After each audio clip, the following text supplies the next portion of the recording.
Alright, back again, just doing some more stream testing. I've opened up a new track and dive into Tonight, which is a bit less complete than the one from the other day.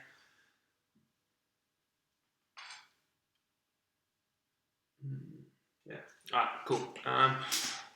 Last time the logic wasn't working with pulling up apps and there we go, everything's working now. And then you can see the mouse. Sweet.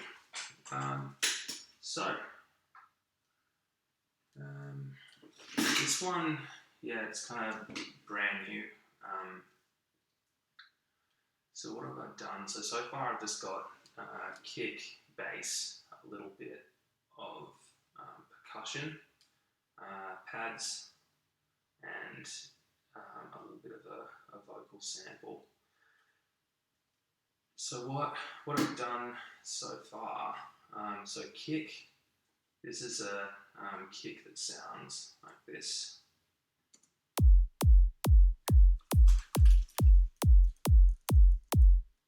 Which I've just made in kick 2, which you can see here. I had originally done a 909 kick for this one, but I don't really like 909 kicks, so that came out of the JDXi, and it sounds like this. Just kind of hollow, and yeah, it's not exactly my cup of tea. So I made a new one in kick 2. I've got the clap and snare.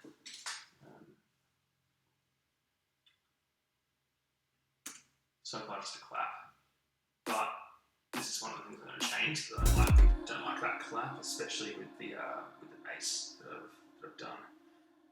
So far the sub. This is one I actually just recorded a couple of hits off of the SH101 and made that into a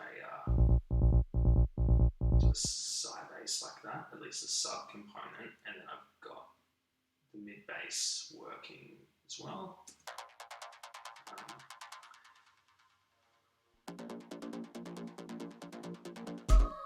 Mid bass needs some work, I think. It's a little bit thin. It all needs some work, really. I don't have a lead yet. I will put in the JP8000. I don't have a melody that I just quickly looked up, but I don't like it, so I'm going to be changing that. And yeah, it's just so far. So it's a pretty empty track. I mean, like there's a lot of channels in here, but it's a lot of buses and effects channels and stuff, and none of it's really used yet. I'd also like to use the TD3 for some acid sounds, but we'll play through the intro bit and see what we need to do.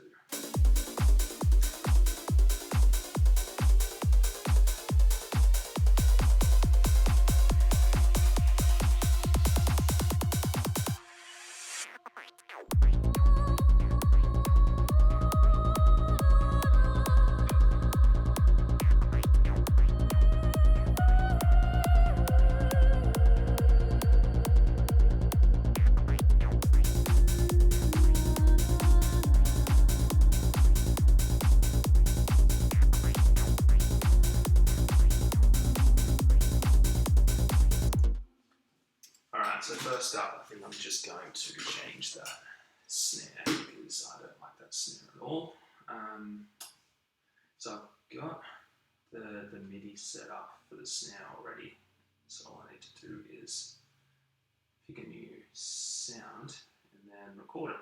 So at the moment, it's going to sound, well, let's see if it's actually hooked up and working. Let's go to drums.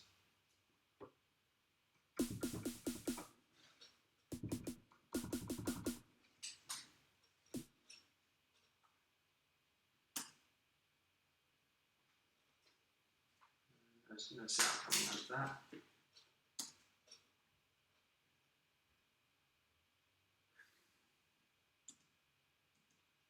Why So it's annoying sometimes to get this all working.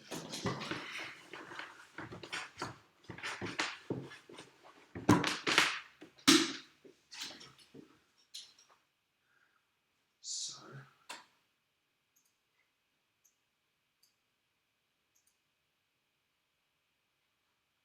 why is there no sound?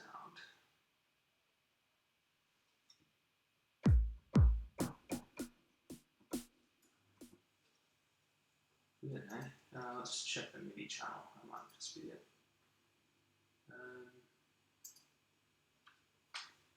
Yeah.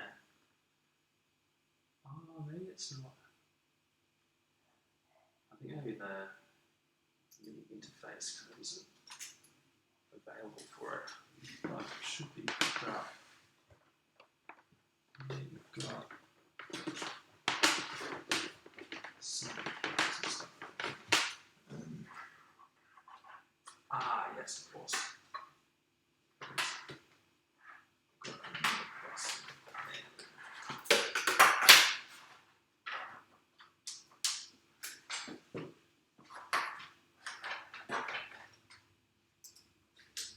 Okay.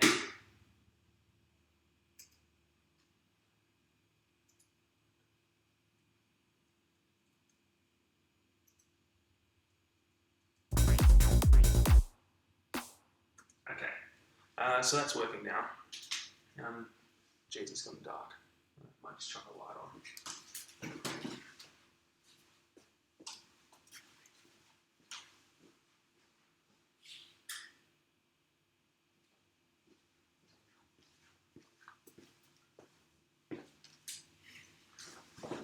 That's a bit low. Okay, so right now we've got this MIDI clip here. And I'll zoom in on it.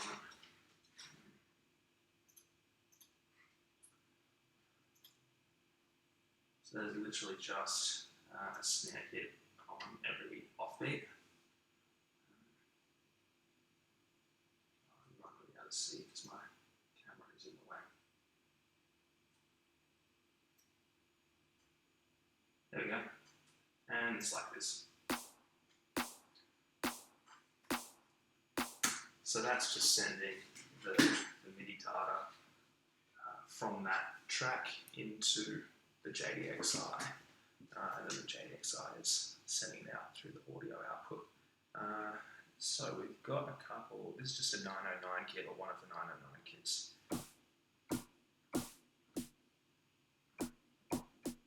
I want something that's a little bit more snary. So that's a clap. I don't want a clap.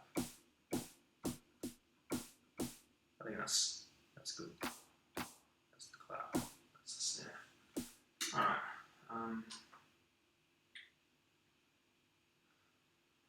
So let's just bring that down. And that's the right one. Yeah, here we go.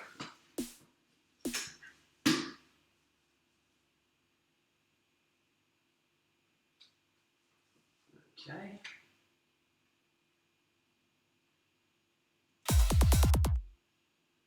And now I can actually just record that in. So I don't know if anyone is actually interested in using Logic and recording stuff from hardware.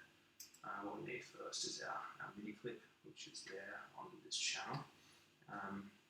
If anyone gets Roland equipment for some reason, so you've got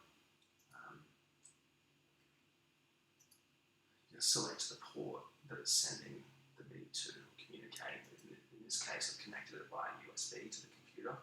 So the port is JDXi, but there are a bunch of different channels on the port you can see here.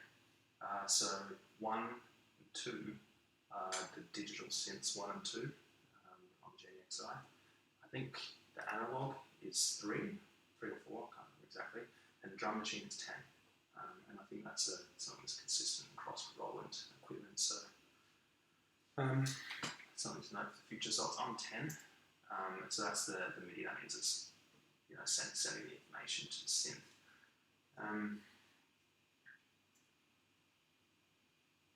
So the best way to check once you've got your MIDI there, you need also an audio track. So all you're going to do there is just create a new audio track with the inputs. So on the interface, on the Focusrite, there's a bunch of line inputs on the back, labeled 3 and 4, 5 and 6. So this one is kind of connected into 3 and 4. Another synth connected into 5 and 6. So that's the right one. And the audio output is also output 1 2, which is what we want.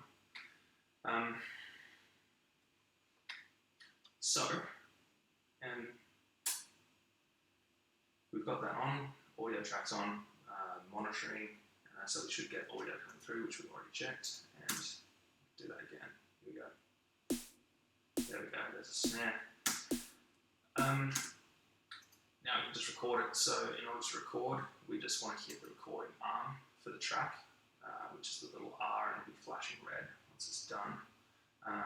Got a couple, like a quarter bar, whatever, a bar before the audio starts, and then we just hit record, and then we'll just record it all onto the track. Now, just turn off any other recording arm tracks or on different audio tracks that you have, otherwise it will record over the top of those as well. So this is the only one, the little flashing red one, so that's all good. Alright, now this is recording.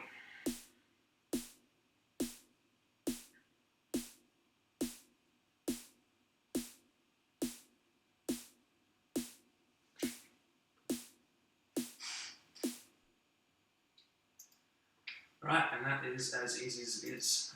So now we have that. Because I want to keep this particular track as like a monitor track, so if I want to go into to listen to something or play or audition a new sound, I want to keep that clear. So I'm just going to copy this track. I'm going to call it snare record. Snare record. Now we might end up going back and changing this snare sound here. Now put my snare monitor on mute, so it's not going to be, and turn off the monitoring, so it's not going to monitor anymore, which means it's not going to get any sound. Also mute the MIDI track, and then we've got the recording in here. I'm just going to check. You can see how that audio file is not quite starting at the appropriate bar. So we want the snare to start at bar 41, but it is currently not. It's starting a little bit before. Sorry, not at bar 41. It's 41.2, so halfway through 41 and 43.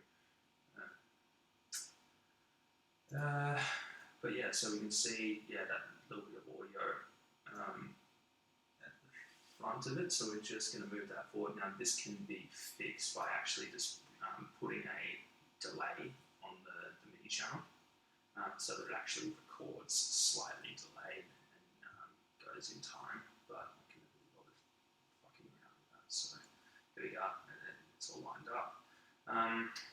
Then what's going to happen, and the reason I recorded 2 bars of this, sorry, not 2 bars, 8 bars, is because now that we've moved that slightly across, it's not good. It just annoys me with the way the audio files kind of snap to the grid when you go and copy and paste them.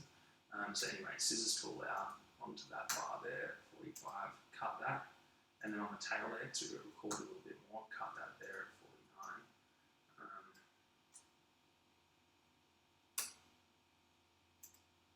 49. Get rid of all that, and now that particular clip is, you can just copy and paste it wherever. It's going to be all good in sync, and cool.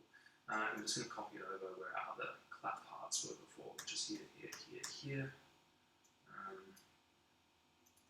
The start of the track as well. Let's back a little bit. 1, 2, 3. Yeah. Cool.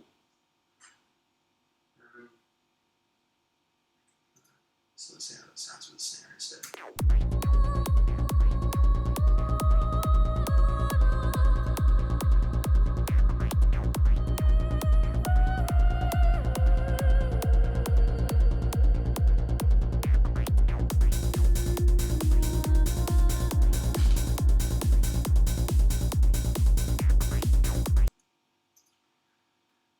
It's got a little bit too much of a, I don't know, what is it? It's kind of that, I'll give it some EQ here.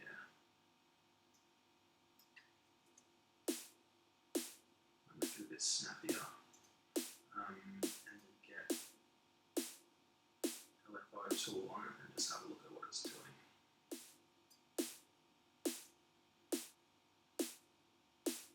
It's very long.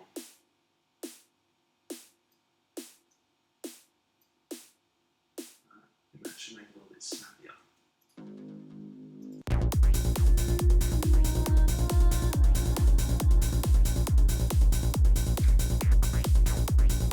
I'm not really liking that sound at all, actually.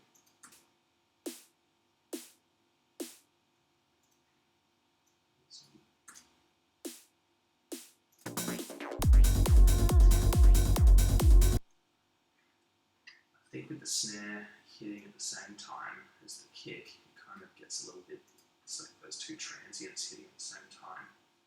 So, I might be able to fix that just with darkening a little bit. First, I'm going to up the gain on it because it's a little bit quiet at the moment. So that might be a little too much, but yes.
Sounds a little bit better.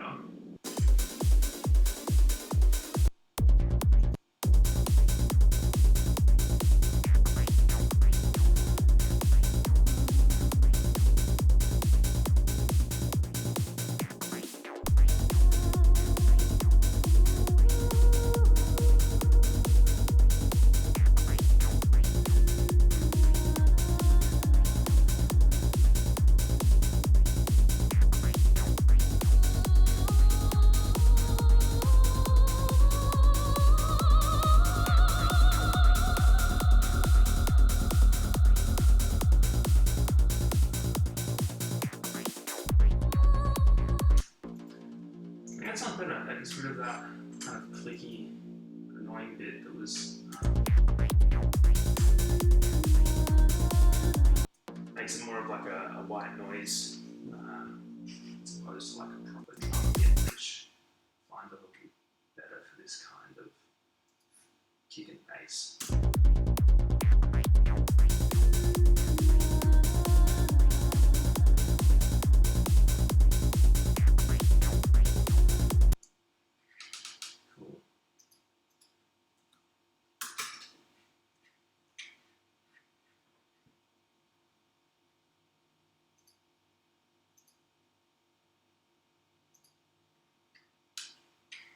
Alright. So is that. I think. No, so it's sounding very empty at the moment. But I'll need to get a bunch of effects and stuff in there, but I'm going to do that later. I'd just like to lay down a couple parts of the track that I want first. those annoying synths not shutting off sometimes. Which is weird because I don't know what that would be because I don't have a bass synth that would be doing that. Oh well. Just give me a sec.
So,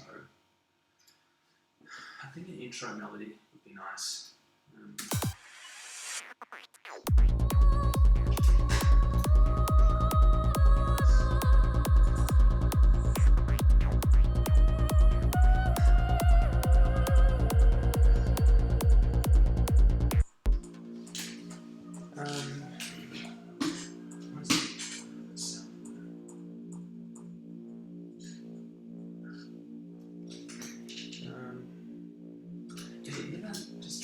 Basses just won't shut up.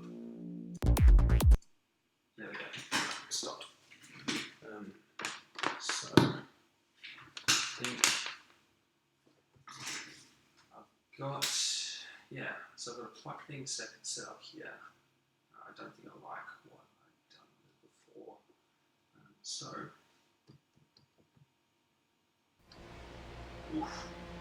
Let's turn that off. So again, just another bus, this one for plucks. I'll zoom in there a little bit.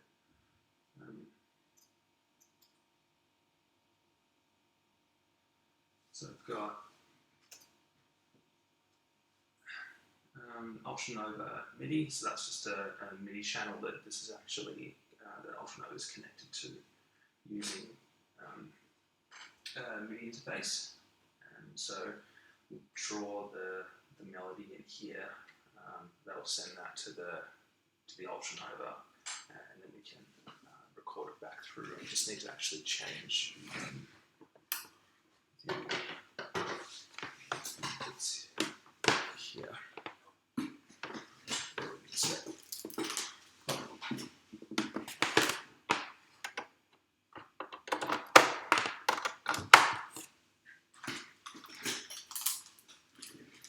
Just one of the limitations at the moment is having to swap out the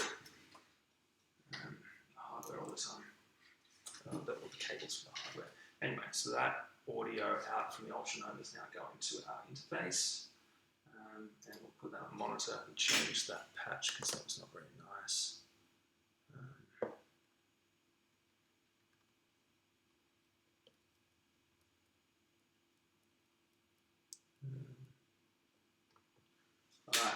So the same thing as before, we've got our MIDI channel set up.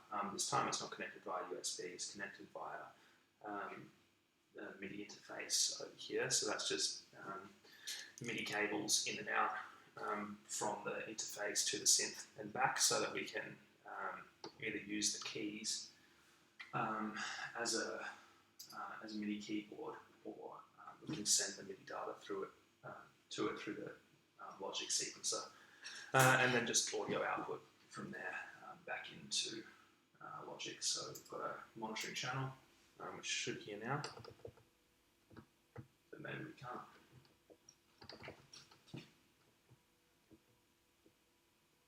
Weird, eh? So,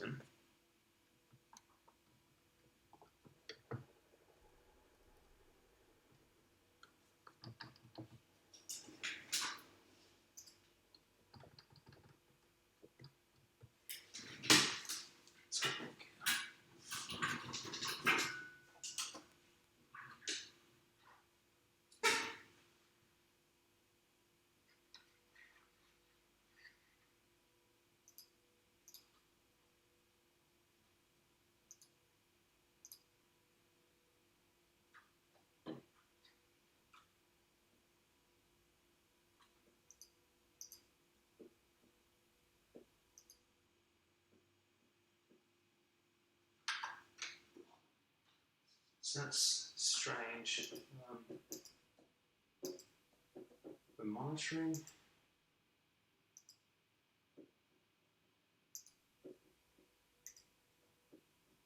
It's just not getting the audio out from there, which is weird.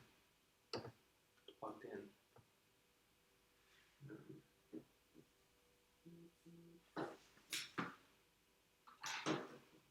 Guess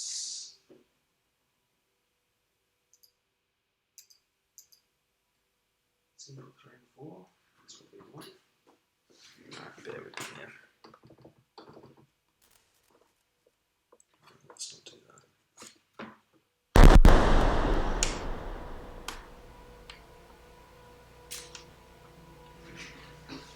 Very good.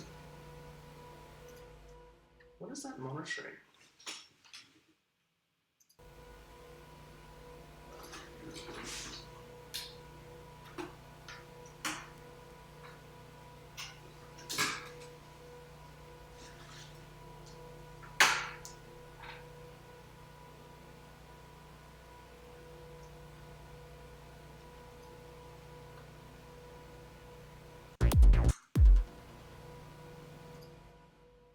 Just weird, eh? Alright, goodbye.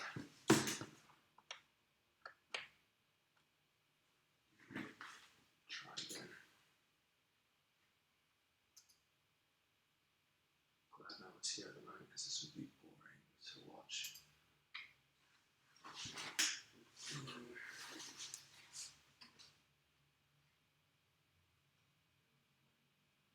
Right, so in the channel, and out 1, 2.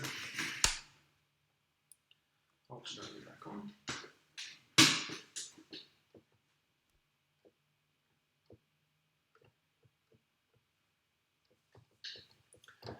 No sound. Let's just check it's plugged in again.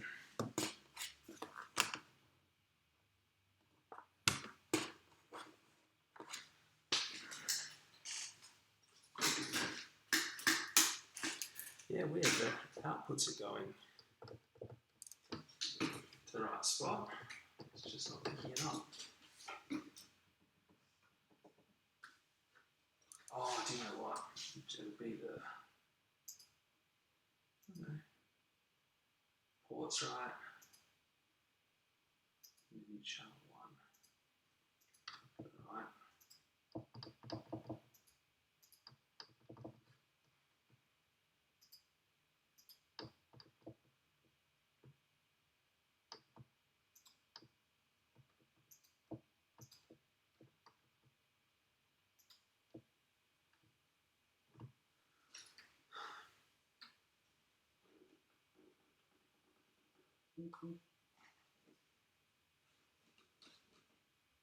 Damn, it was working fine before.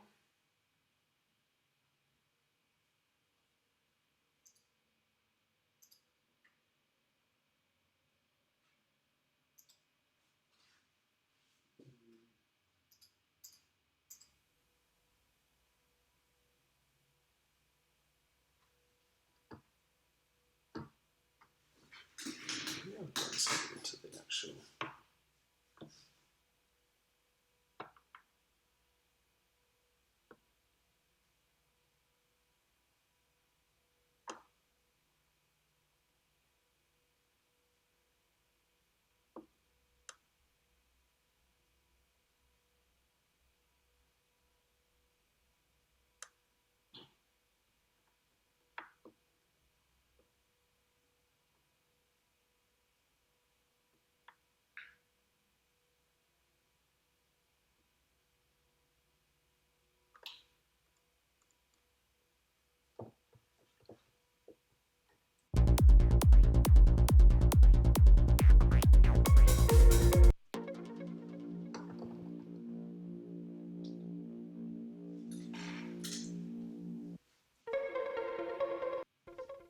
Is that coming from here?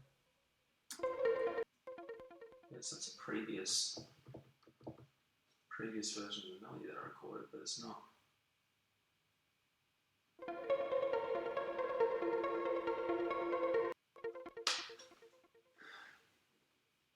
Weird.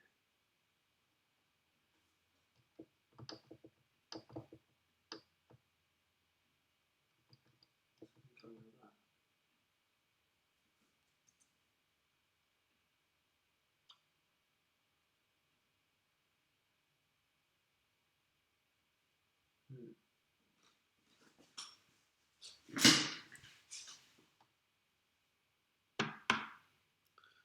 Audio.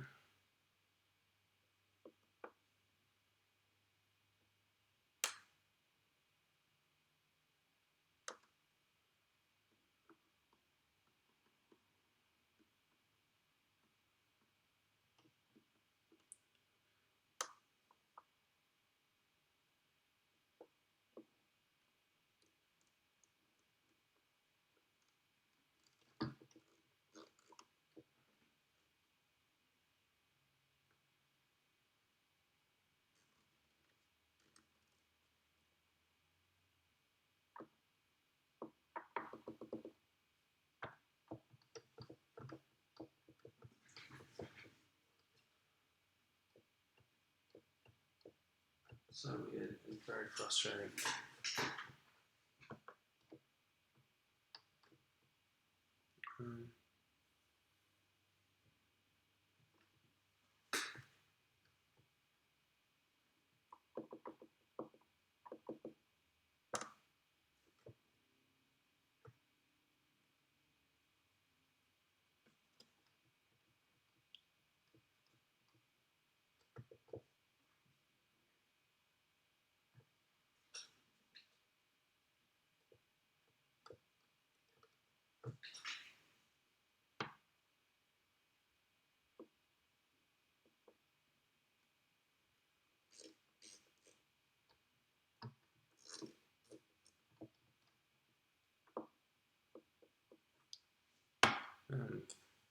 So I'm actually just menu diving in the actual Ultranova to try and sort out if I've got an issue, which doesn't seem to be. Oh, whatever it is, I think I just fixed it. So, what did I do? Not that it really matters. Audio settings in there. I think it was just this. Oh no, nothing's changed. Oh, well, anyway, it's working now, so that's good. So let's jump back into it. So we had, actually we've got a new audio track now that's working, so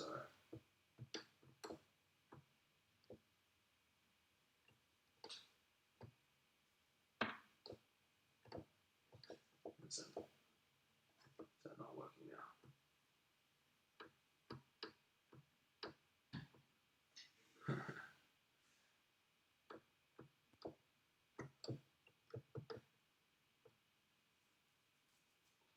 Alright, doesn't even work again. That's a good 1 second.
There we go.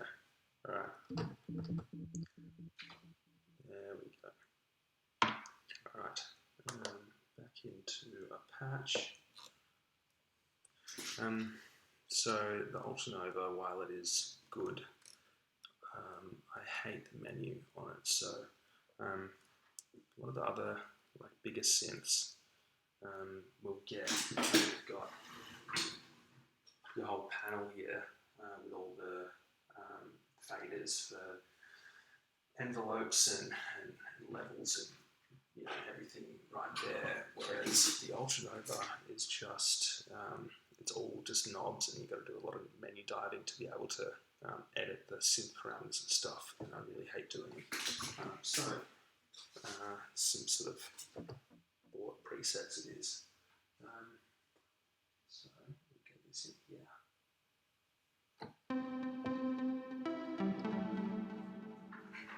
Alright.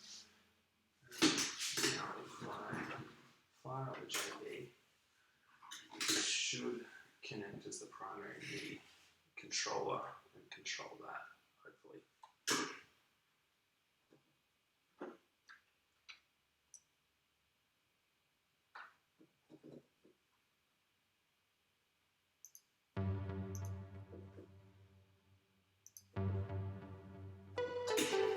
There we go, it's working.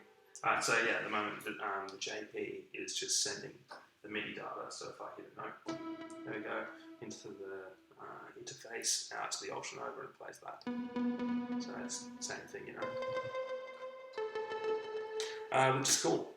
And a neat thing actually is these, like the cutoff frequency on the face, on the panel of the JP will actually control the same parameter on the Ultranova. So I guess it's just sending the same MIDI data there, which is cool, because like I said, you've got a menu dial or whatever, or it's just got a knob actually for the cutoff on the Ultranova, which is annoying. I like faders better. So that works for actually the envelope as well, which is cool.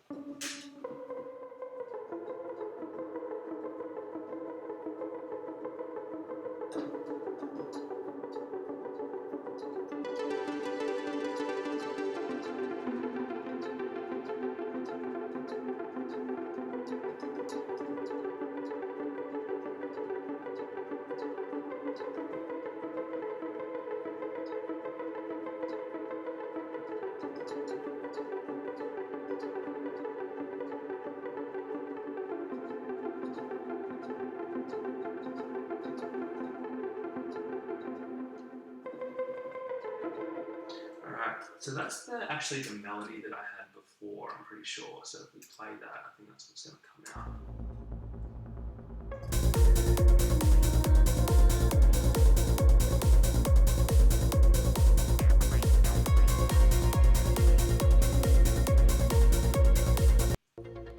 So only thing to worry about with the JP controlling like the cutoff frequency or whatever is that it actually reads it and writes it into the track that you're looking at. So now on this bus, the Plux bus, it's saved. You can see here, let's not move that, but right around there where the cursor is, it's saved the automation there from the time I recorded it, and it's just a weird, annoying bit of automation. So now we have to dive into it, and there it is. So that's where the parameters being changed, and we just have to delete that. So now that's gone.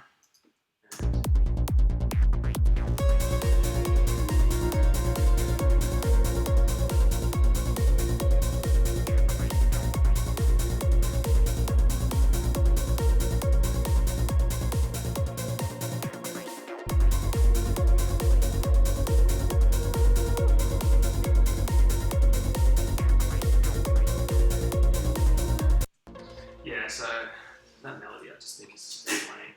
It's just kind of just in there as a placeholder to give me something. But we're going to kind of think of something else, which is the tricky bit, really. What do we want? So I might just go through it actually, because I've got So this setup here is the Ultranova MIDI channel. So that's the channel that is sending MIDI data to this port, which is my MIDI interface. And there's going to be a bit of lag on there, as per usual, which is annoying. And from the interface, sends the MIDI to Ultranova, plays it, records it back in when we do record it, or it just monitors the audio. And then from the actual bus up here, we've got that with a send to a separate bus for reverb. So that's just, the way you do that is just, bus, send it to just, whatever free bus you've got. And then in the mixer, there'll be a new channel there, which will show up, and then you just go, left click it, show output track, and then the track will appear up here in the arrangement, which is good. So then we have that reverb and pluck delay, they'll appear there in the arrangement. You can send the amount that you want. So at the moment this is sending the full mix of the pluck, the dry pluck sound, through to the delay and also to the reverb. Reverb, it's just Valhalla Room, and I think this is just like a random assignment. So I've put on a 5.5 millisecond pre-delay, 100% mix obviously, so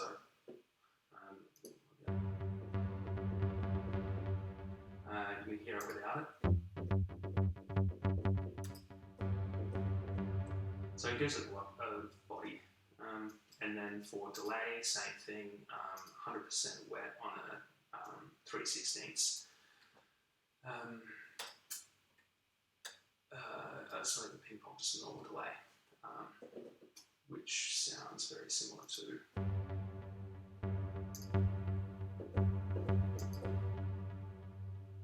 But I might actually change that. Maybe a ping pong would be better. Well, it depends on the melody we go for in the end, really, but.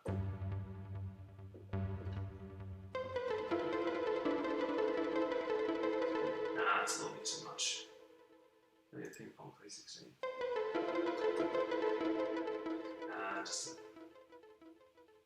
Just goes on forever. What was the original one I had? Basic.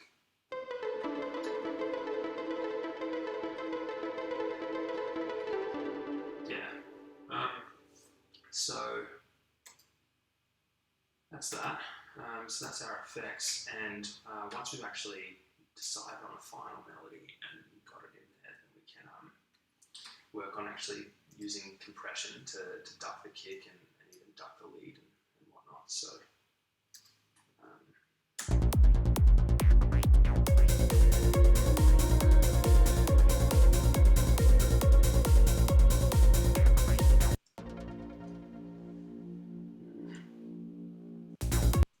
there's that bass tone again. Let's just go through a couple of presets first, I guess.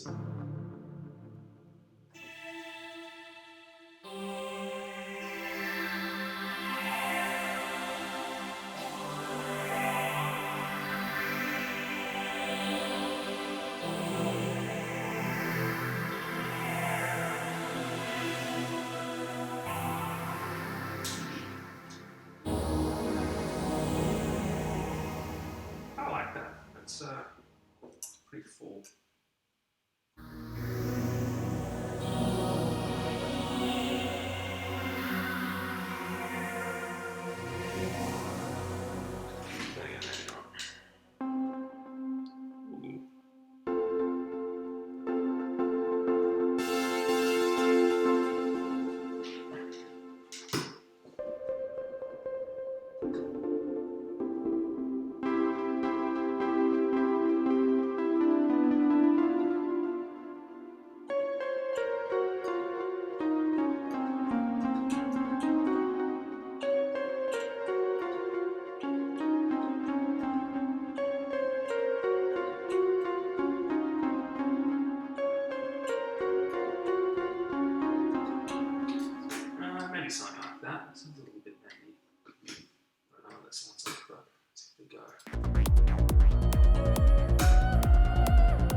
to put this on a loop,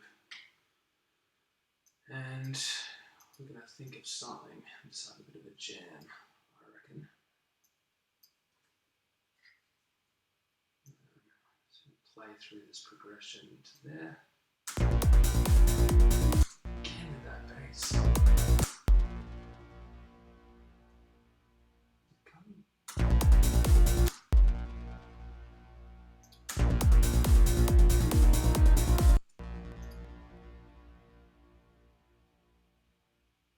So weird because I don't get where it's coming. Oh, that's where it's coming from. So I had a MIDI channel on there on the mid bass that is sending data to the Ultranova, which is why we keep getting that stupid bass sound. So that's muted, the output's muted. Alright, we can get back to business.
Maybe it's not.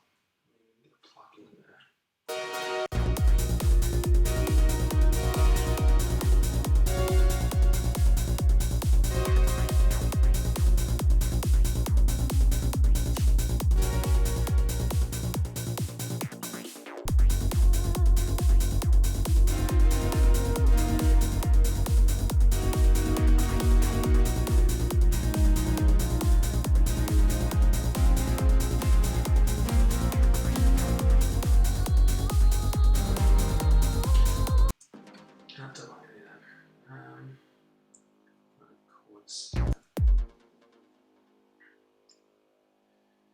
We went not for a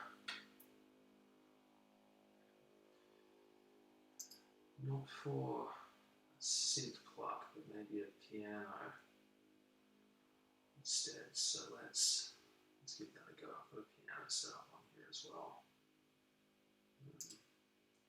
Might actually be a good time to use Contact.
piano's nice. It's a shame I can't play.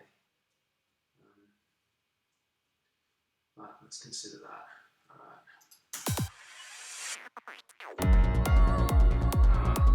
No bass notes.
Something within that sort of progression, I think, would be nice. Maybe even if it's just kind of in the background.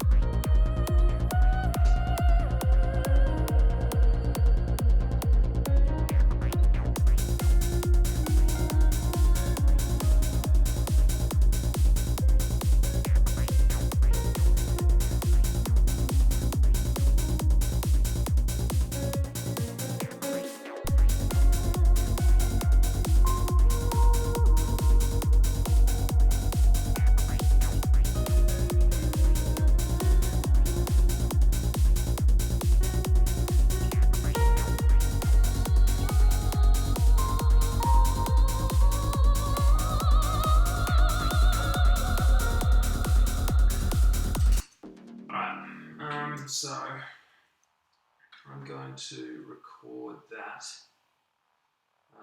MIDI, and then we can probably work something with it after. So just check that is armed. It is armed. Take anything else off. Anything else is off.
So that's recorded the MIDI in,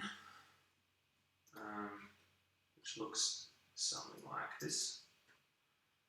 So what we can do is, because I almost definitely played that out of time, because such are my piano skills. Yeah, there you go. So first going to highlight all and just note quantize them. That's just here, time quantize, classic 1/16 note, I think should be it. And that'll just bring that particular note to the nearest 16th. So what have we got? Melody looks like that. Give it a play.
So that's not exactly conventional for trance to have piano playing all the way through. I think you could do something with this.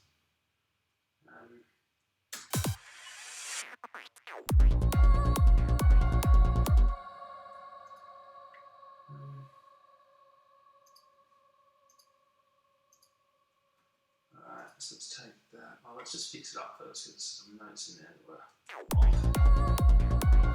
I think that towards the end.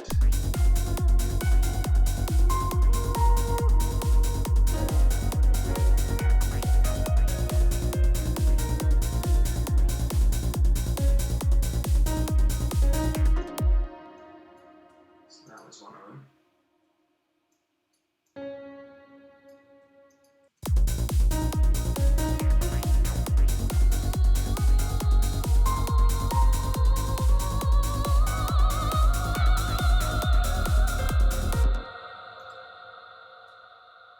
Let's hold off on that a little bit more.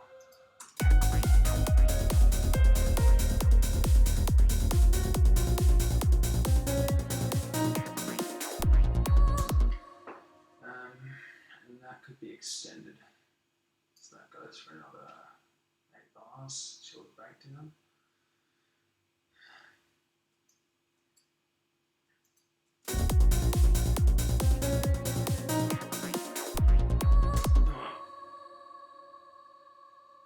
Let's just repeat it there.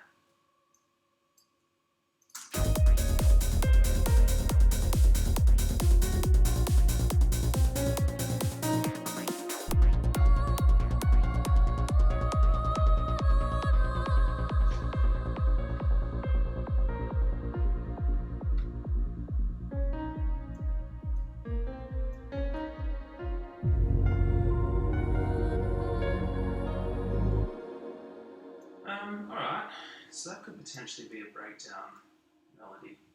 Don't know if we'll use it in the intro, but I like how that just transitioned. Alright, so let's try it again.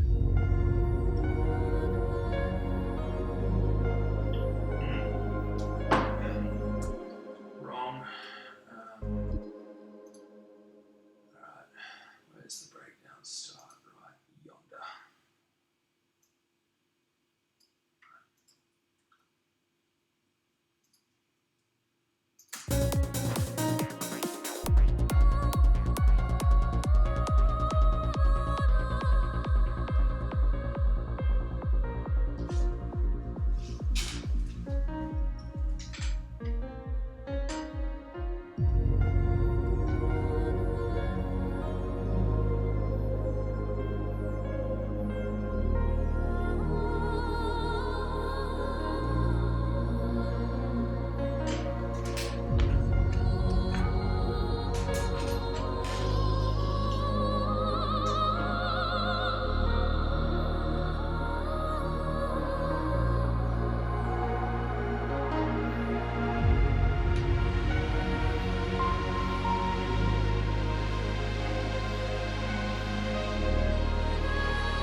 Issue yet sometimes vocals and piano, because they occupy that kind of frequency range, can sound a little bit off. So I think I prefer the vocal because that gives it the vibe, and I'll think of a simpler melody for the breakdown that just bounces around.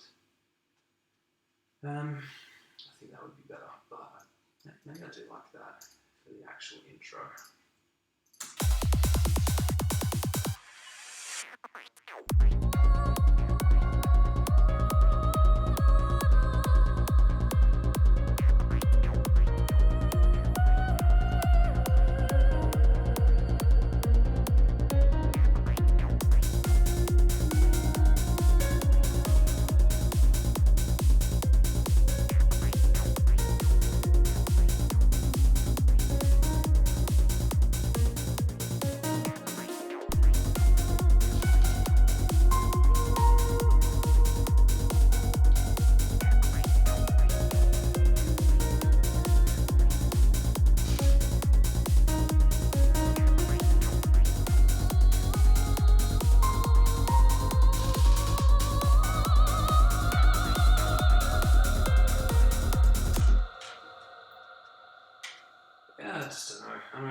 so maybe you can use it later. But when I listen to it again, I'm not exactly sold on where I can put it. So maybe back to the plugs.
A little bit better, a bit more drive, but I don't like that sound.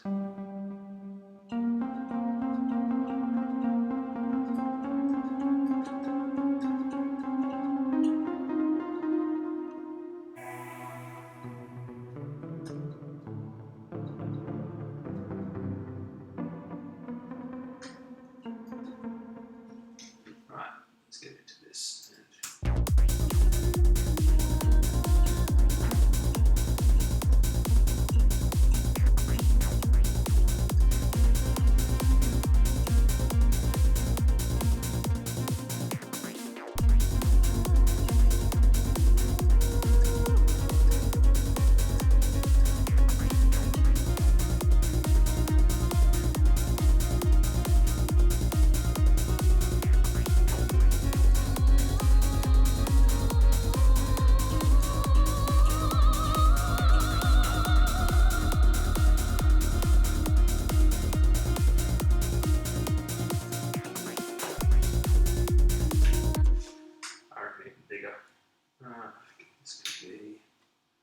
JP8000 job again.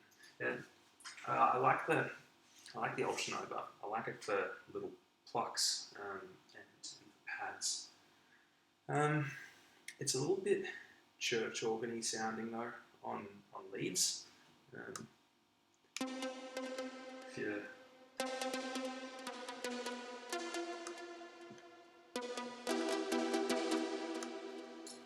get a good example.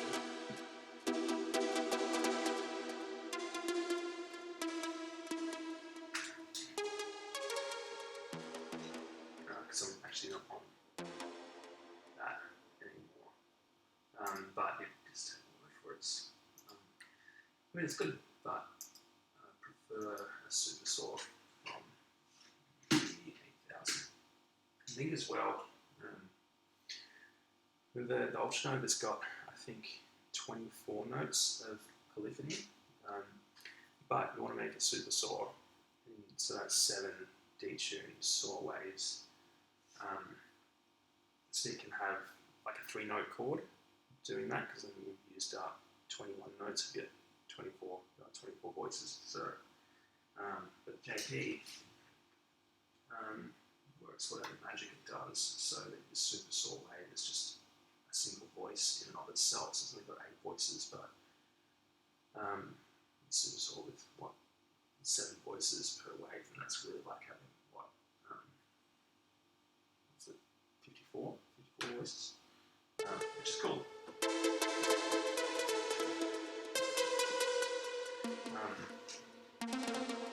So much bigger, and I think big is what we want for this intro. We're not huge, we're thinking like not massive open cut-off kind of thing, but let's make a new patch though. So what I'm doing on the JP is just initializing a patch. done. Ooh, I hope we're done. So we want. Okay, so that's what we got. That's just the initialized sound of just a sawtooth. So I think I like is something that's like energetic, but not like massive. Alright, so selected super saw is the waveform. That's done nothing yet. I'm just going to turn off the reverb and delay so you get a better idea of what's going on. So yeah, there's not much to it. Turn it off as well.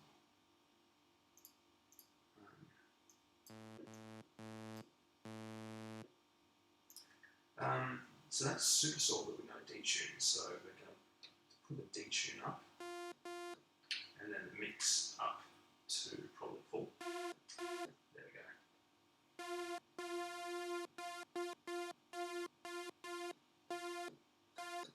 So I'm thinking something around that. So as you get too high with detune, then you get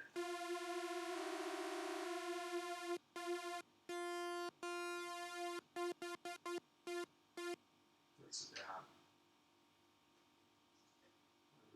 1/3 on the detune, and mix up to 100. But then we want to get the envelope. So firstly, the actual cutoff, sorry, the amplitude. So first up attack is on 0, and I'll probably end up moving that up to about 2 or 3, just because you get a little bit of click sometimes. But at the moment it's 0.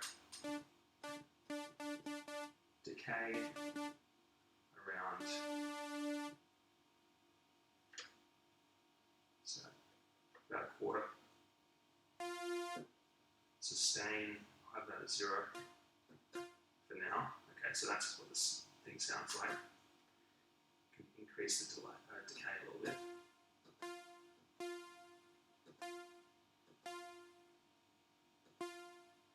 And that's pretty good. We'll see how it goes. And then if we open up the detune a little bit.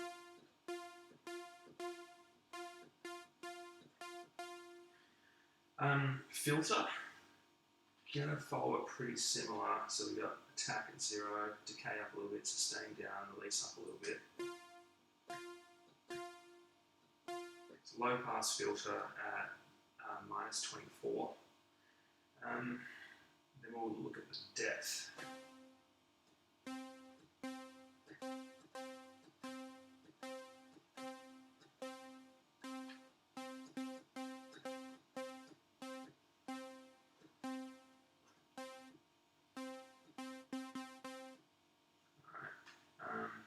Bit of bass.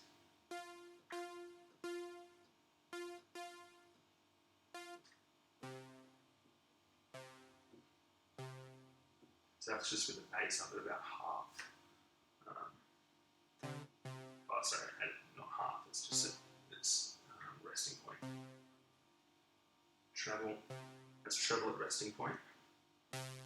Treble at max.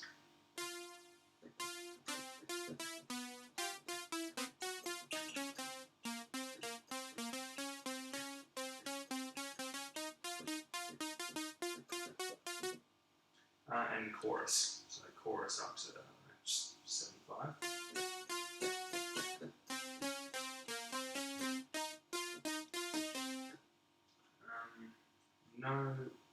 No delay from the JP, because the delay on the JP is not very good.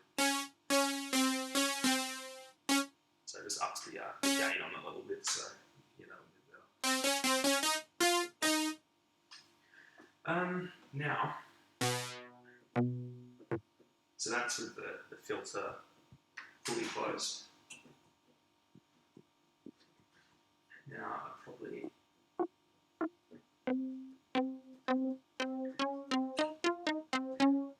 so that is a little bit probably too deep.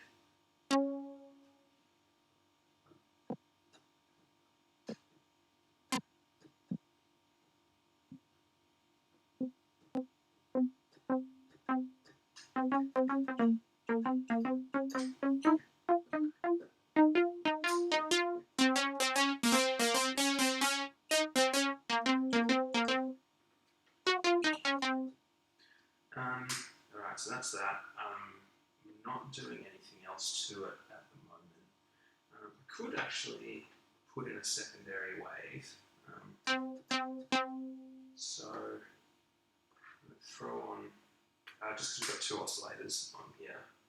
Now if I put mix on oscillator balance, so it's on actually it's on saw wave at the moment, the second oscillator.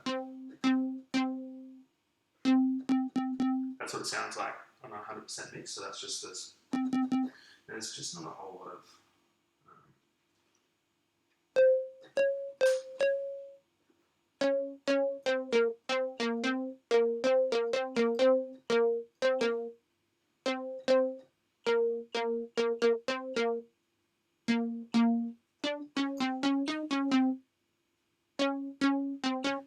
so I've probably got it on about 75-25, so mostly this first oscillator.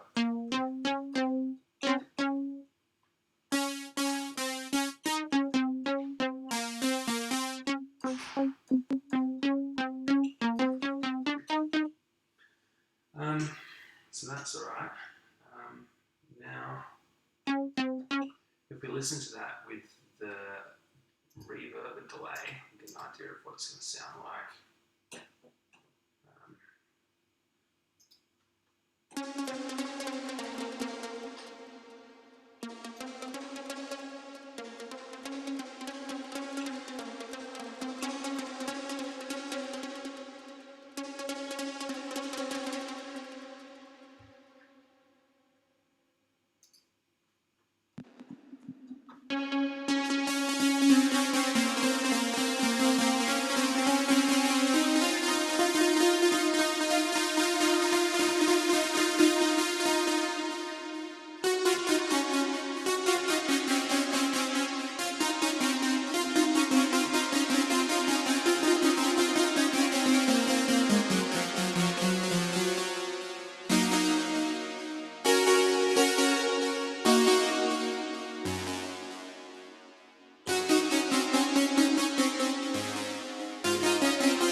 So that's a cool sound, I think. It is.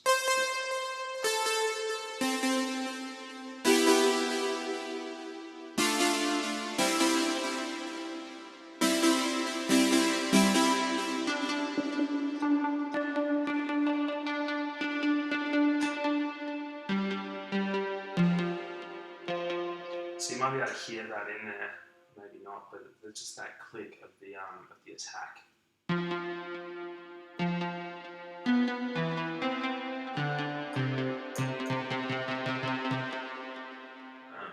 So I'm just going to put the attack up to about 3 on the filter also.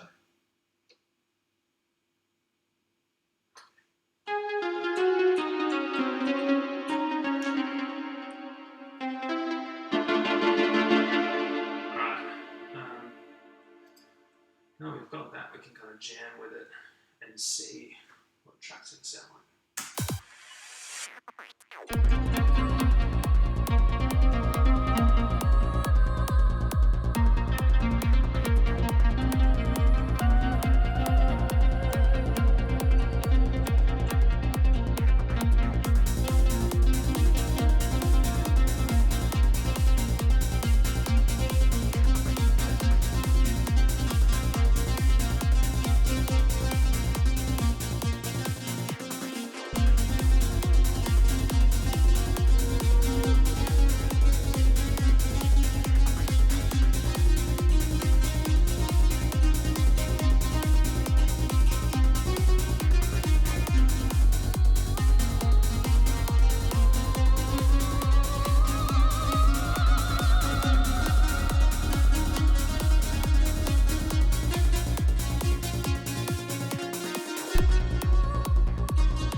It's kind of weird to do it without like effects and stuff in there because it just sound very energetic at the moment.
Something like that. Anyway, I'll record the MIDI in, then we can work the MIDI. I don't have to keep playing like a spaz.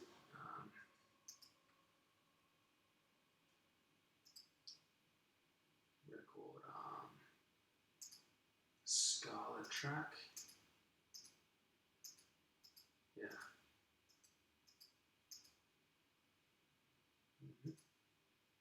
So we'll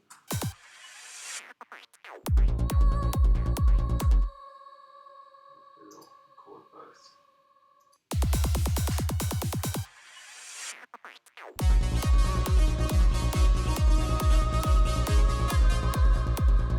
No, so it's only recording the audio, I don't record the MIDI.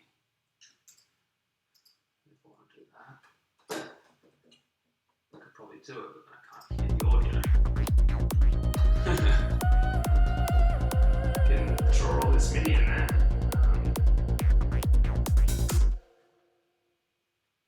But no sound. Why is that?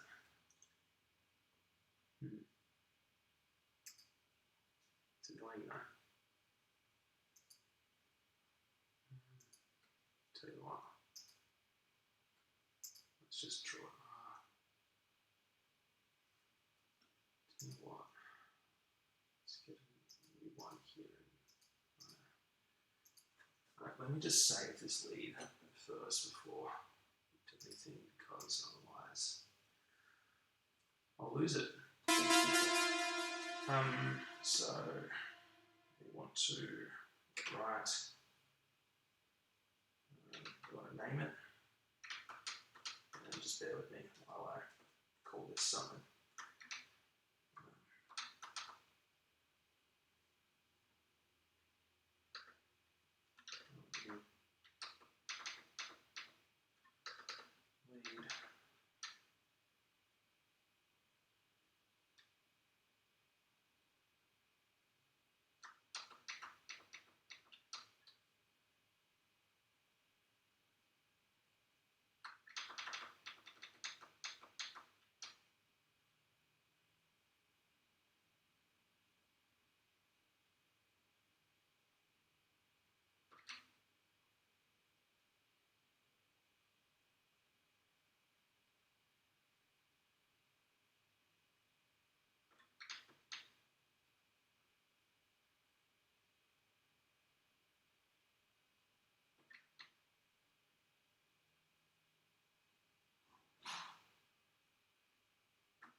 What should I call it? I don't even have a name for this track yet. Call it 001.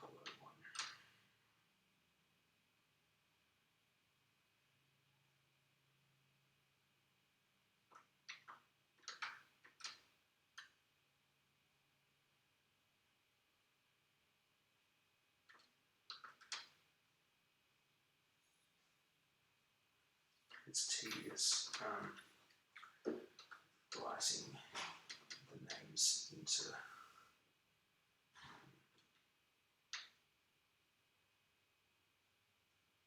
JP routines.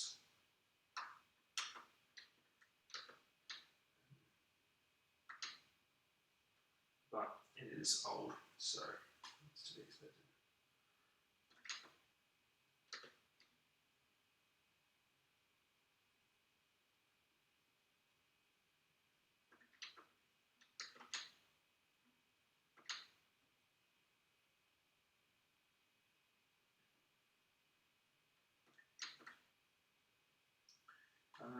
Right, alright, so that's saved now.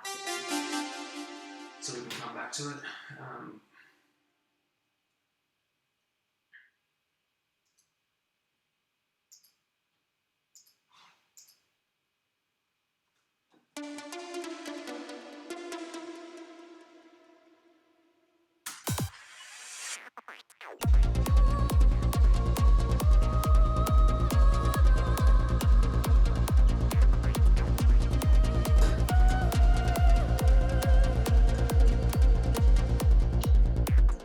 That's not writing MIDI. Let's just use this then. Use that to record a MIDI. It's not going to be the sound that we want, but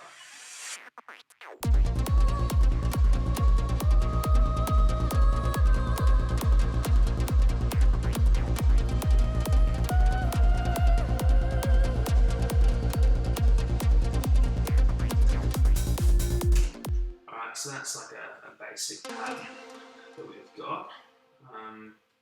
So like before, time quantizer to 16ths. Also going to, did I want to make them all 16th notes because some of them are longer and that's annoying. But not to worry, and I know I can get the velocity because I don't want different velocities, so that's all 127. And now we can put that down yonder. Let's go on the next track, which is our JDXi track. I don't want automation moved. I've got that. Now we can listen.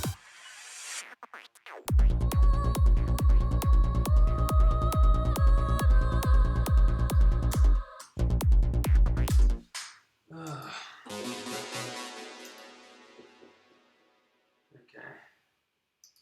This is sending MIDI to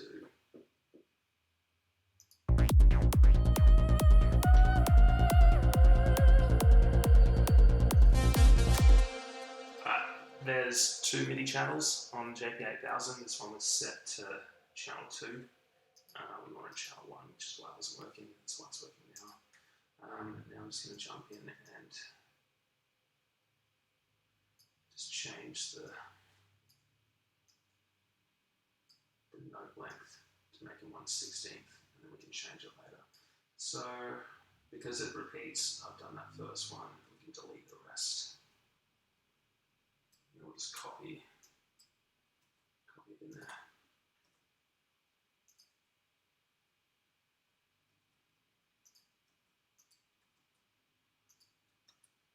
And that's what we can build foundation of a melody on.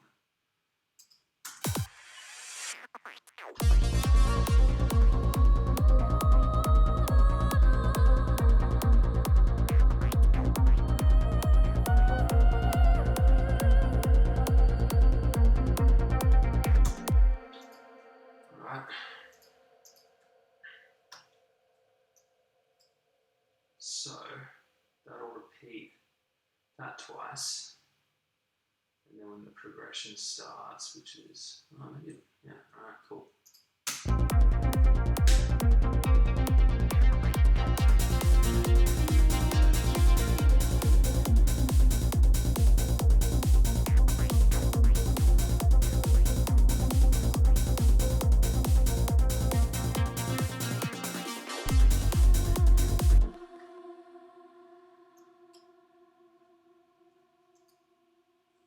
And that's where we can actually start a progression, and what we might do is just try and follow the bass notes there, or at least progress at the same kind of. Alright, let's get it down. Yeah, okay, cool.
put that up an octave.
I think we'll take it down an octave again because I don't like that so high.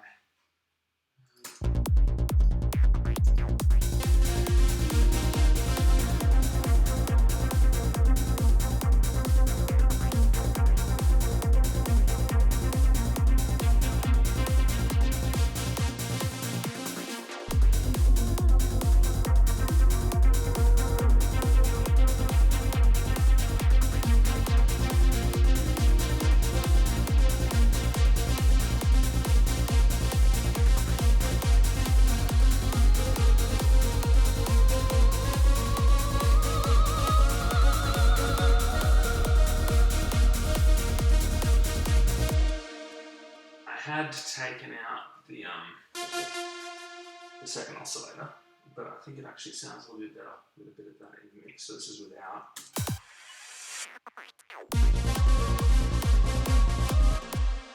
This is with.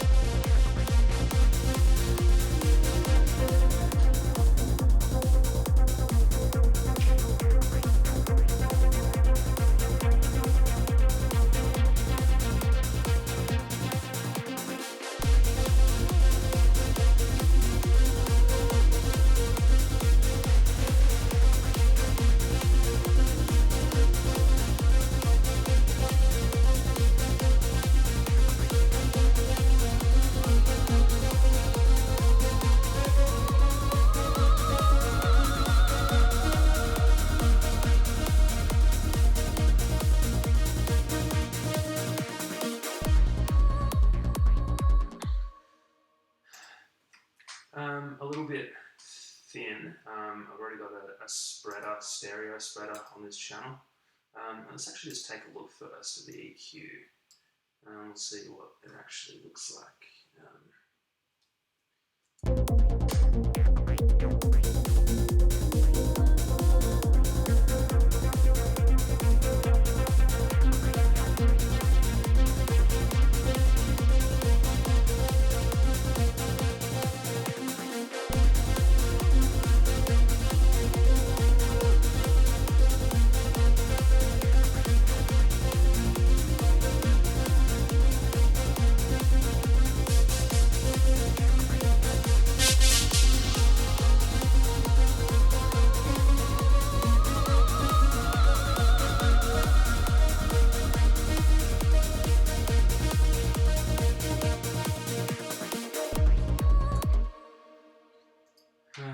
We'll throw an exciter on there to give it a bit of kind of higher end harmonics, even though it's kind of rich in harmonics anyway. It might get that last little bit of fizz.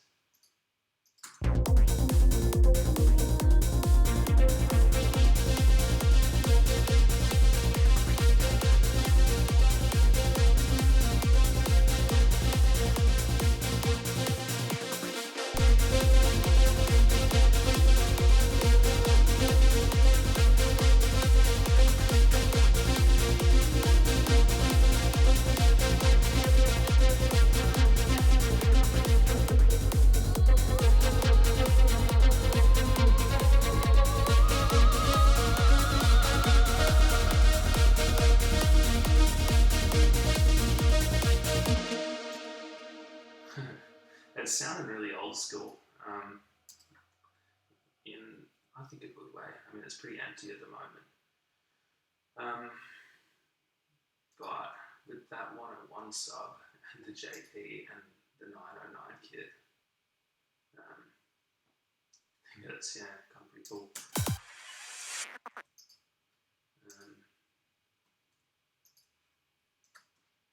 It's just...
Right, let's just record an instance of that. We'll do another one later, but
so that is a version,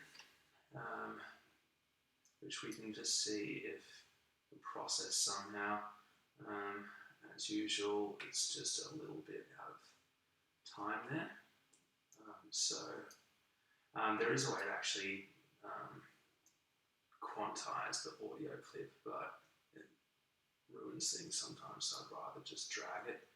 And all I'm doing is just, you can see where the actual audio is starting in the clip, and we want it to be at bar 33. So just, first little bit of audio coming through is exactly on bar 23. That's looking good. So it'll sound a little bit better now that we're in time, but much better.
Take this and put it into the plugs section.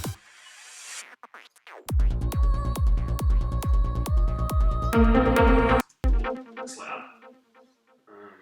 Let's take that.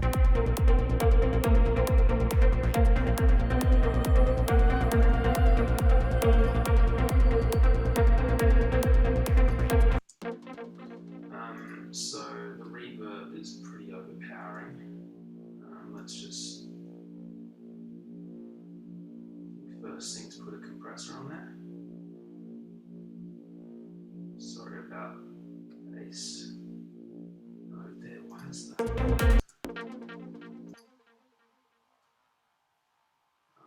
you know what? We already did the other effects. Here, let's just leave that there for now.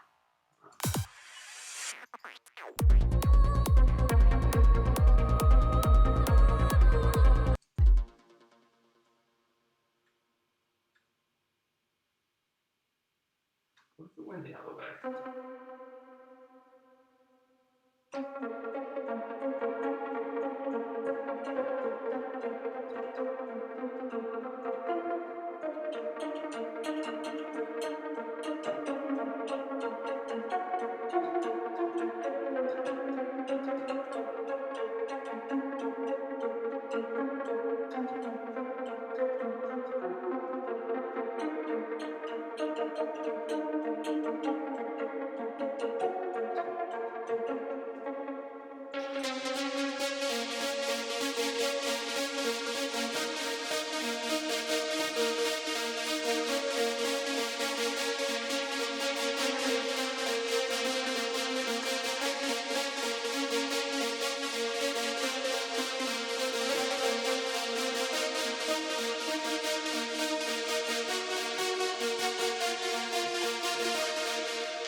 idea for later.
Okay. What else does this need? It needs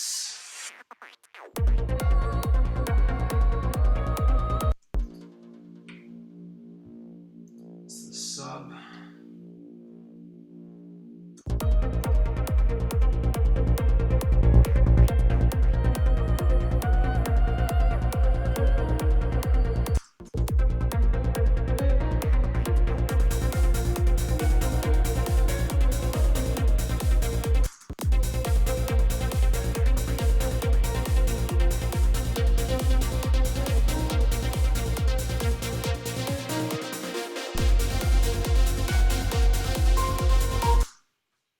I actually kind of like that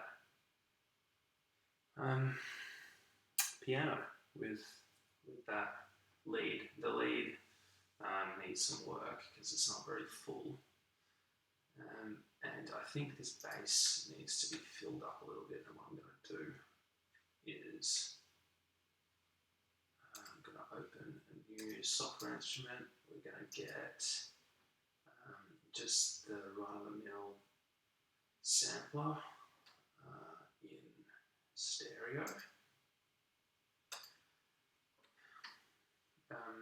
Open that up, and I'm going to drop in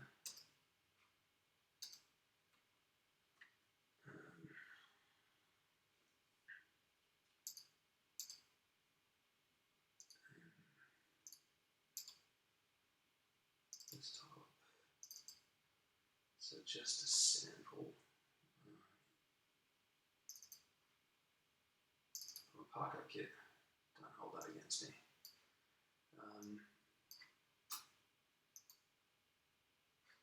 But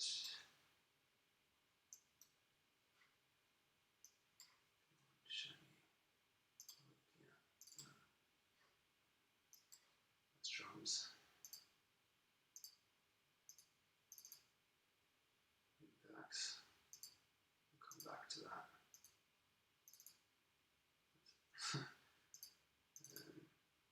Back shots, there we go.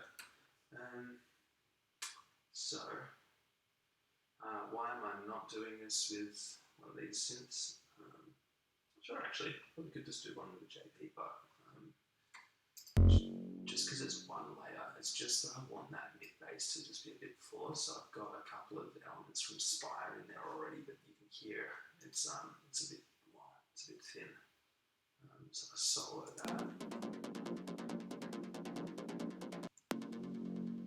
Yeah. So I'm going to go like this.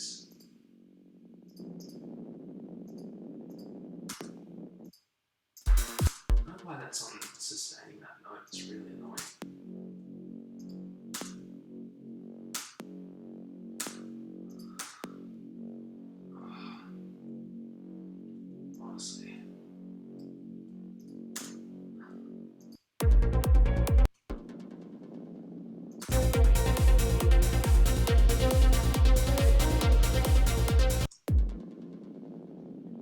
Does not want to let that note go.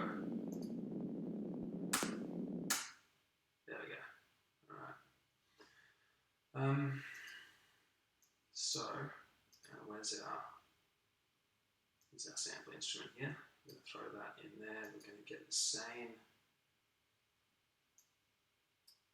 bass notes as one of these. It's just it's a standard kind of triple trancey bass. Looking like, oh, you know, I've got the only one that isn't a standard bass one. There we go.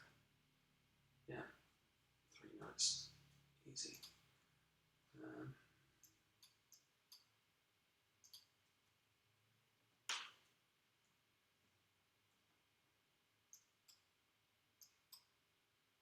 Alright, solo this.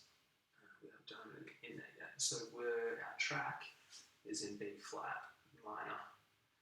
So root note B flat, which means we need to try and find a B flat / A sharp in here. I mean, like preferably, you don't have to. It can be a B or an A.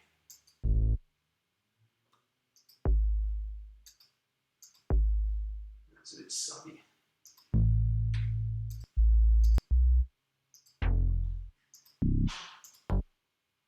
G. That would be okay, maybe.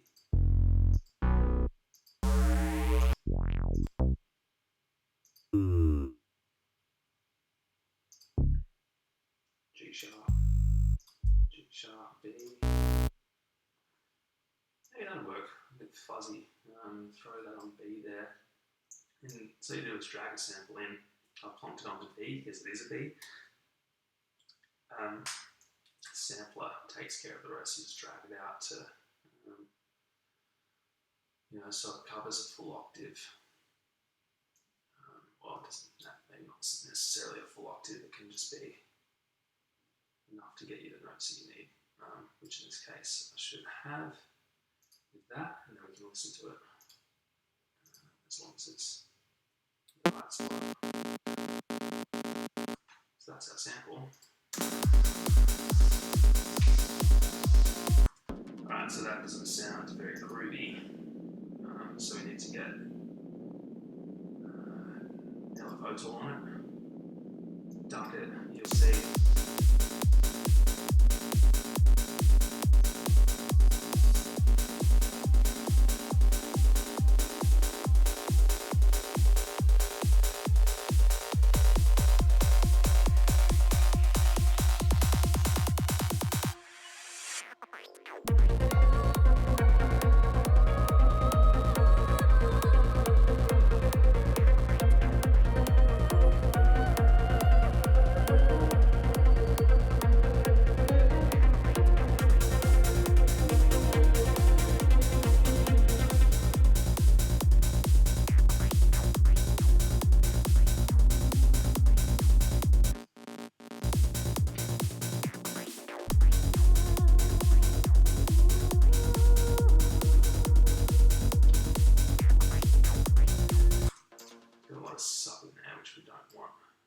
So you should do something like a 48 dB cut at around, I don't know, 150, 160 mark. You'd see it starts rolling off at about 200, which is about what we want. The actual Q there is 155.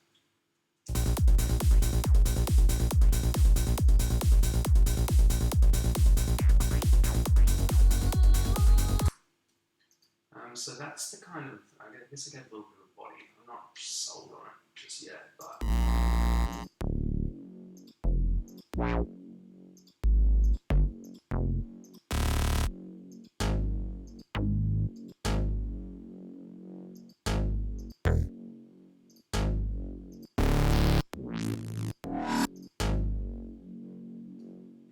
that could maybe be a thing.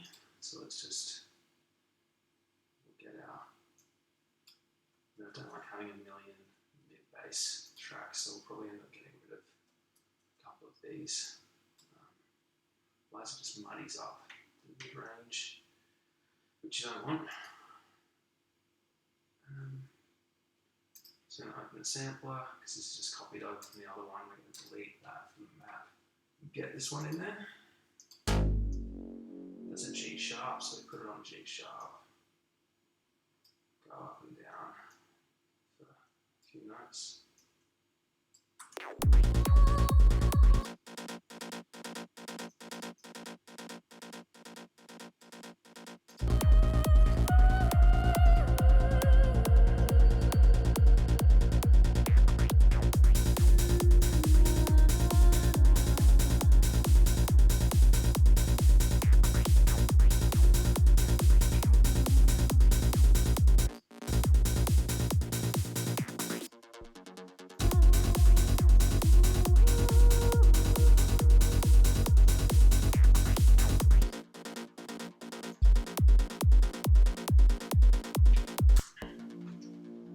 Sometimes Logic screws up the bus.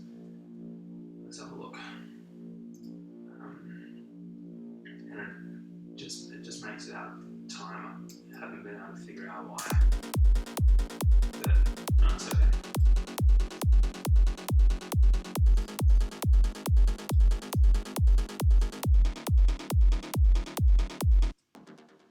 So all I've done here is just drawn in a sidechain, and that applies to the entire bus. So we're completely silent up until this first note comes in, which is the first 16th after the kick hits. And so we're just dropping the volume on that. We'll drop the volume a little bit on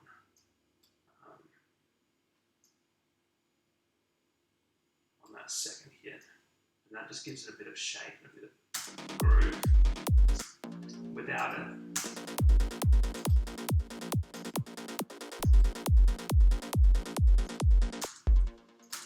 so let's see how that sounds.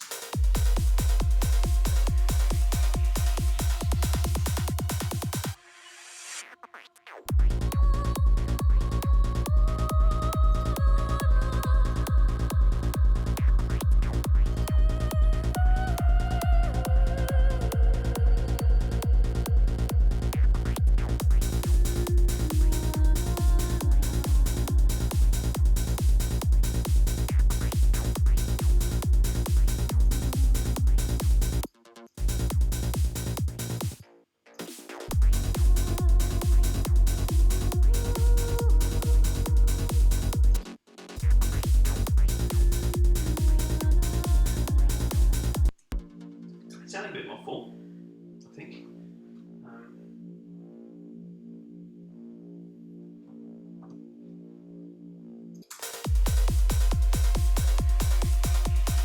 Put the lead back on.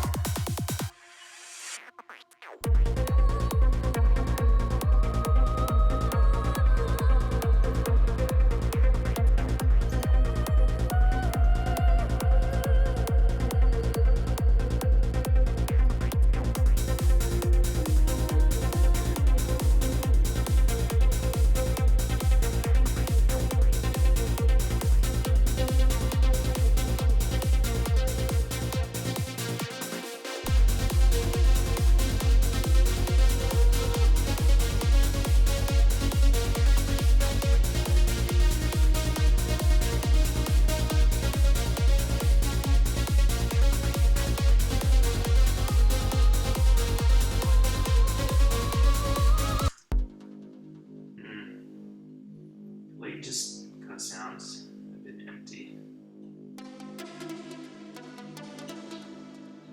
So sick of that bass. Alright, what else do I need to do? I think maybe some percussion.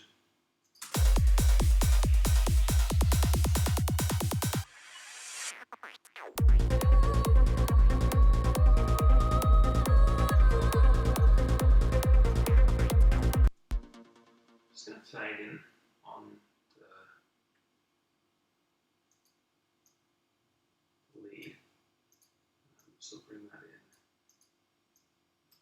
that.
I just took off the compression on the reverb, I believe there, because it's a little bit not to my taste at the moment. I just want to solve it.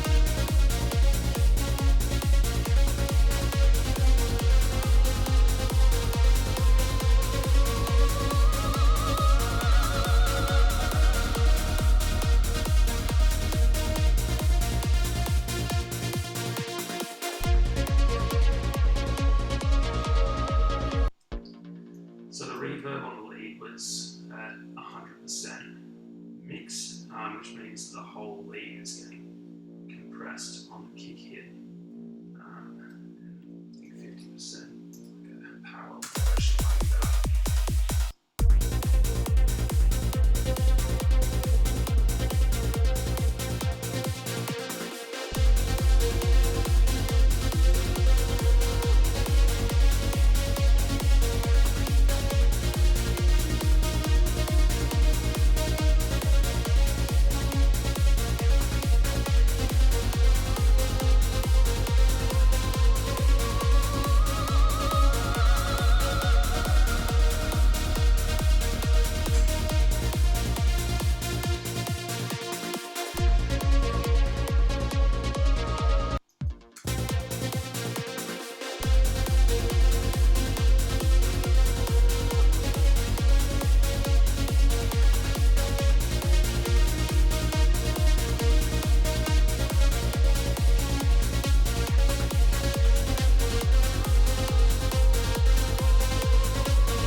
Delay is a ping pong. I think maybe 1/4 might be better. It was on 1/8.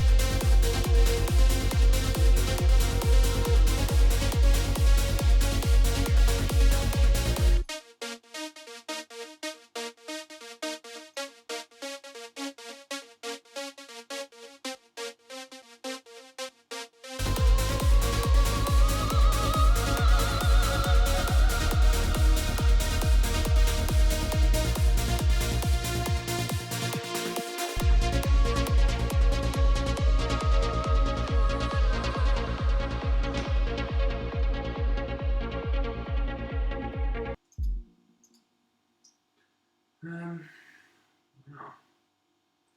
Alright. Last, I think I just want to try some acids. Not do some acid, but try making some acid. So, I've got this out here, which is our bearing TD3.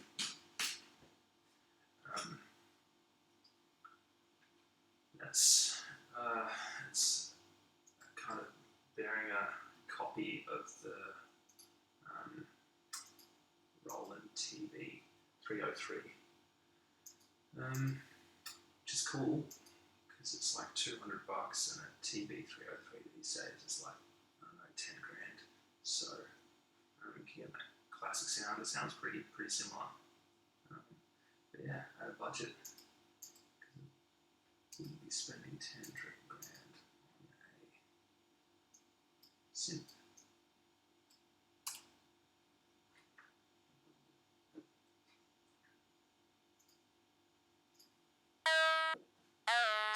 Okay, so JP's still controlling. I wonder actually if the card works on this self-tested. No. But alright, so for an acid, what we're wanting to do is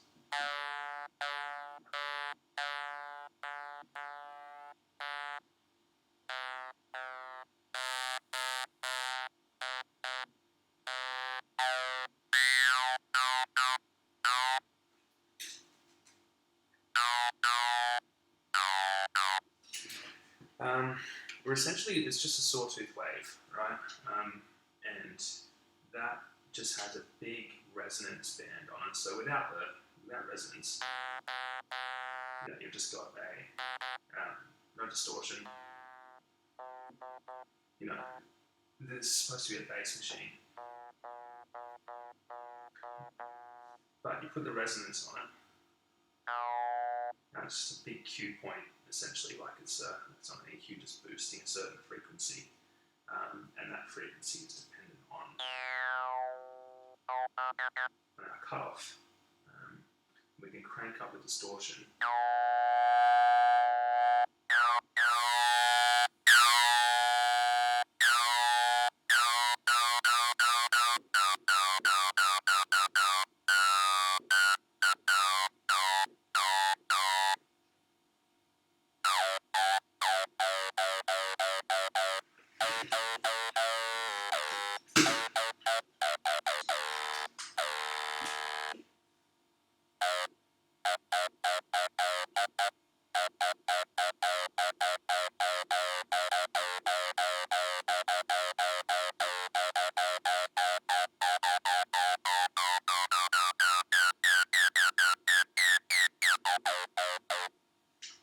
So that's it. Now we're just wanting to play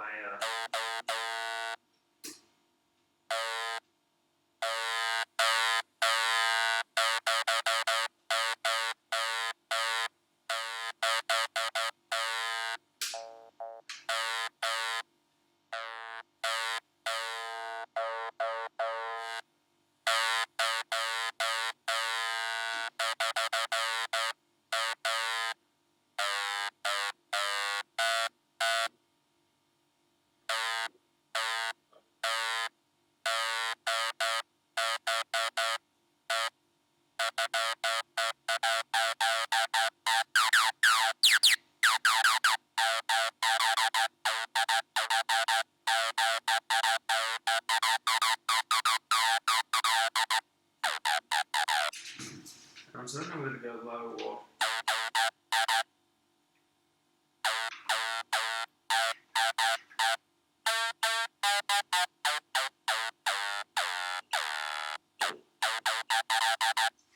let's just kind of play around and see how it sounds.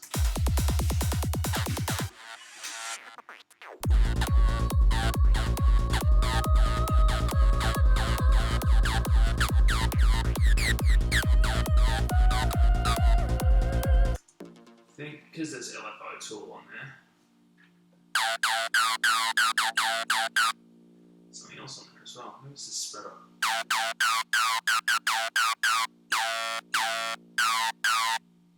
It's just because it's velocity sensitive, I think.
Really weird.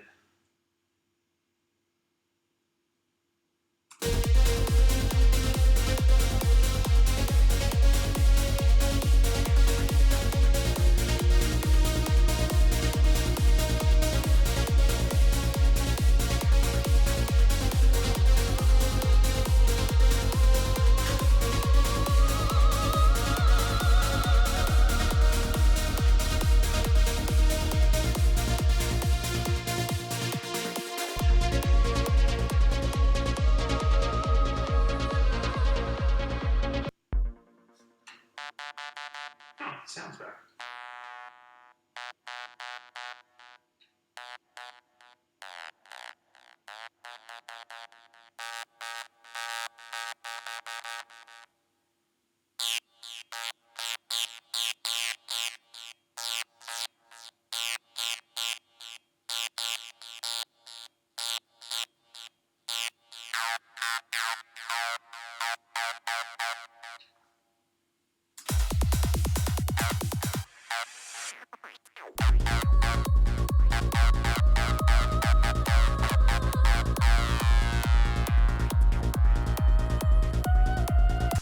Doesn't like to be touched while receiving a MIDI note.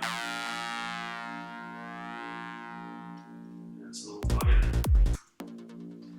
which means I have to draw MIDI in. I've got this one here, so I can just probably make some adjustments there.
Yeah, I don't like that. It's a little bit too rough.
It's too low, the note that it was playing.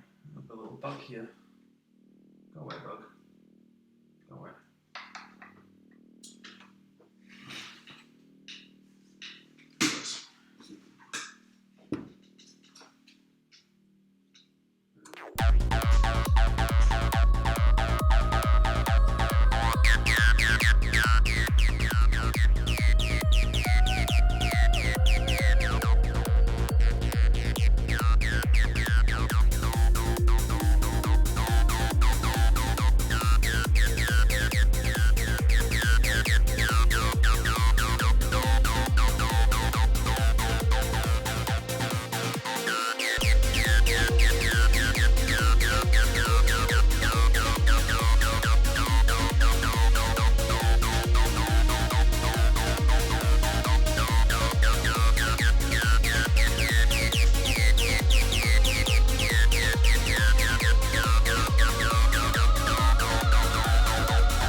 Probably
think.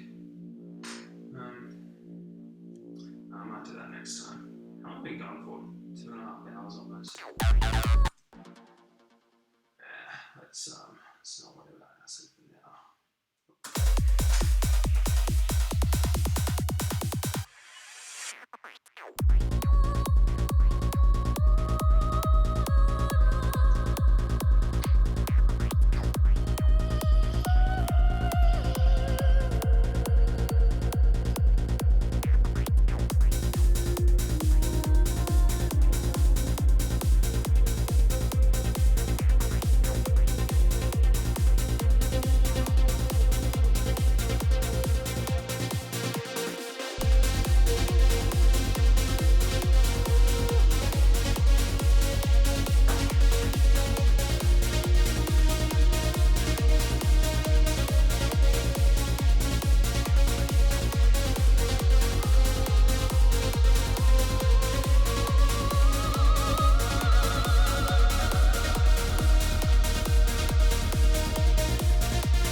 See about a different delay in there. I was using Serum FX, but I don't know if it's any good.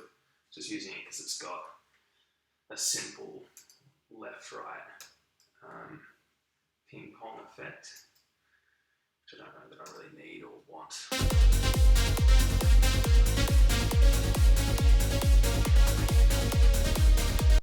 This is Tetron, which is pretty good delay.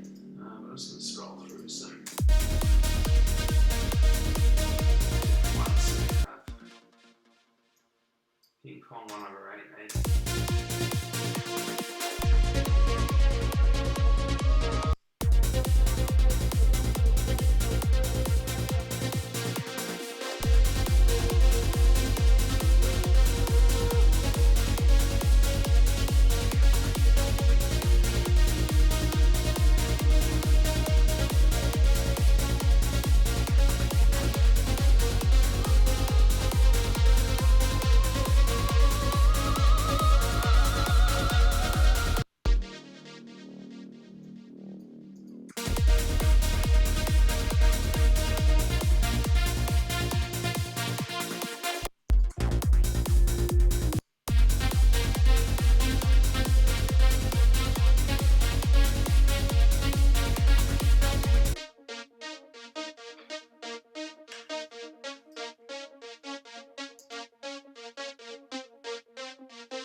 that's why I used Serum, because this Tektron doesn't have a 1/4 delay, which is weird. Oh. Maybe I can change that. No, maybe not. Yeah, so it's got 8th, 16th, 32nd, and 64th, but not like a half or a quarter, which is weird. So, well,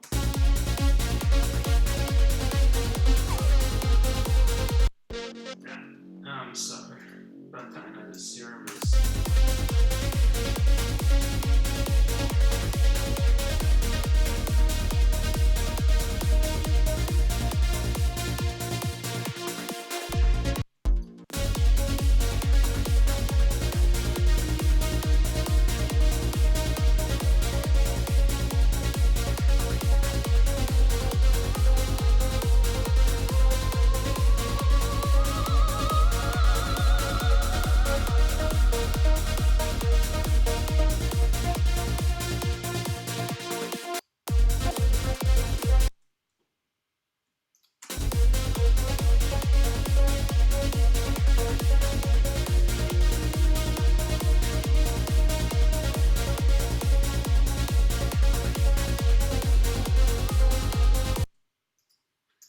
We can use Serum on this lead.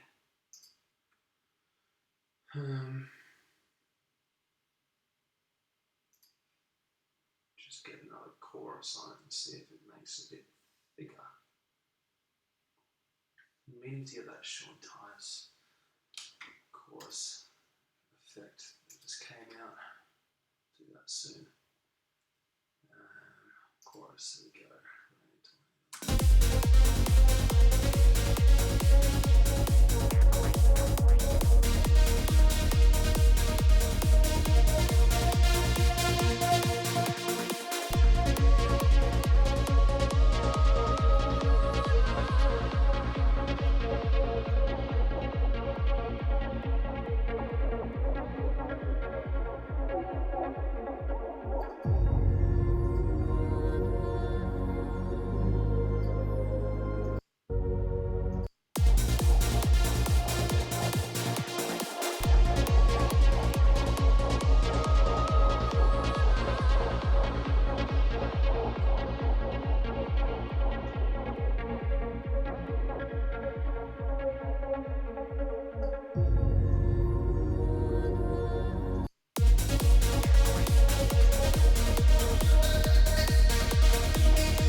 Could be okay, it could be a thing.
Alright.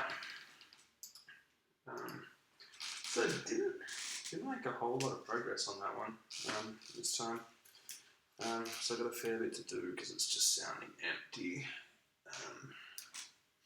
But it's good. Got a couple of things down at least. Right, until next time, maybe tomorrow. See how it goes. See you around.